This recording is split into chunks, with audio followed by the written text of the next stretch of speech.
Avant de se lancer à vouloir se soigner avec les plantes, il faut avant tout faire une introspection de son corps et de son esprit afin de choisir les plantes les plus adéquates, offrant la meilleure synergie avec d'autres plantes, pour bénéficier des meilleurs effets de celles-ci. Le millepertuis. Le millepertuis, Hybricum perforatum, désigné aussi sous le nom d'herbe de Saint-Jean ou de chasse-diable, est un végétal millénaire bien reconnu dans l'ancienne pharmacopée. C'est une plante recommandée pour lutter contre les mélancolies et les états dépressifs saisonniers, l'anxiété, l'agitation nerveuse et les troubles psychosomatiques et les changements d'humeur. Elle est particulièrement recommandée pour aider à braver paisiblement les périodes de stress. Ses propriétés antidépressives et anxiolytiques font du millepertuis la plante favorite des personnes désireuses de s'octroyer un soin doux et profond contre le stress, leur évitant d'utiliser des traitements chimiques trop souvent beaucoup plus néfastes qu'il n'est avoué. Il est préférable d'en prendre pendant 4 semaines pour en apprécier les bienfaits. Ne présentant aucun effet indésirable, le millepertuis est cependant déconseillé pour les personnes présentant des troubles bipolaires, les femmes enceintes et les enfants de moins de 6 ans. Il est aussi recommandé de ne jamais s'exposer au soleil après avoir ingéré du millepertuis pour en bénéficier tous les effets bénéfiques. Cependant, sa force d'action en fait une plante qui peut interagir avec d'autres médicaments. Il est donc peu recommandé d'utiliser du millepertuis pendant la prise de traitements pharmaceutiques. La rhodiole ou rhodiola.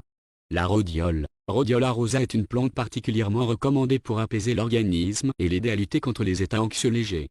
Ses principes actifs agissent favorablement pour protéger la sérotonine, hormone connue aussi sous le nom d'hormone du bonheur. La rhodiole soutient favorablement le corps contre les effets négatifs de la déprime et de l'anxiété. C'est une plante particulièrement recommandée pour booster le système nerveux et le système immunitaire après un stress. En prévention, il est recommandé d'en prendre associé à d'autres plantes comme le millepertuis ou la mélisse. C'est une plante particulièrement recommandée pour les sportifs. La rhodiole doit être prise à jeun, le matin, une demi-heure avant le petit déjeuner pour en bénéficier tous les bienfaits. Elle ne doit cependant être prise en association avec aucun autre antidépresseur. Elle est déconseillée aux personnes ayant des problèmes de reins et aux femmes enceintes et allaitantes. Le ginseng.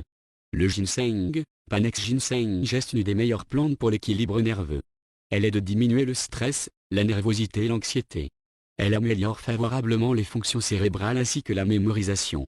En association avec d'autres plantes comme l'ashwagandha, elle aide à favoriser le sommeil réparateur. C'est une plante dont les principes actifs permettent la production de neurones.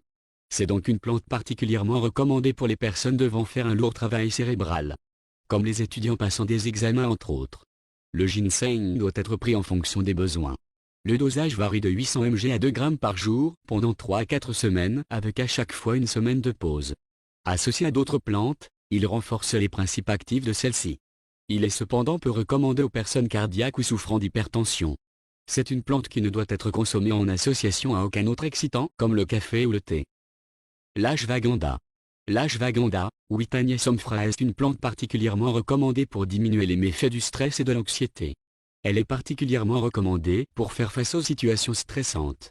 Elle est recommandée aux personnes souffrant de migraines, d'épuisement nerveux, d'hypertension et de perte de mémoire due au stress. Elle offre une sensation d'apaisement et de détente aux personnes ayant subi un choc émotionnel. C'est une plante recommandée aux personnes désireuses de se défaire des effets négatifs du stress après un trauma. L'ashwagandha offre un ressenti d'apaisement sur le moyen terme. Il faut donc en prendre pendant plus d'1 mois pour en bénéficier ses bons effets. Cette plante est cependant déconseillée aux femmes enceintes et aux personnes souffrant d'hyperthyroïdie. À forte dose, c'est une plante qui peut provoquer des effets hypnotiques. La maca. La maca, Lpidium mayoni, est une plante du Pérou plutôt reconnue comme étant un excellent aphrodisiaque. Elle possède cependant plusieurs principes actifs particulièrement efficaces pour ce qui est d'une meilleure gestion de l'organisme pendant les périodes de stress.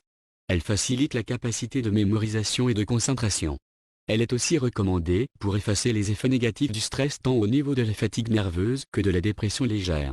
C'est un végétal par excellence car on ne lui reconnaît aucun effet secondaire ni indésirable. Il est cependant peu recommandé d'en consommer à forte dose ou de dépasser une période de 3 mois. Elle possède aussi la particularité de n'interagir avec aucun autre médicament.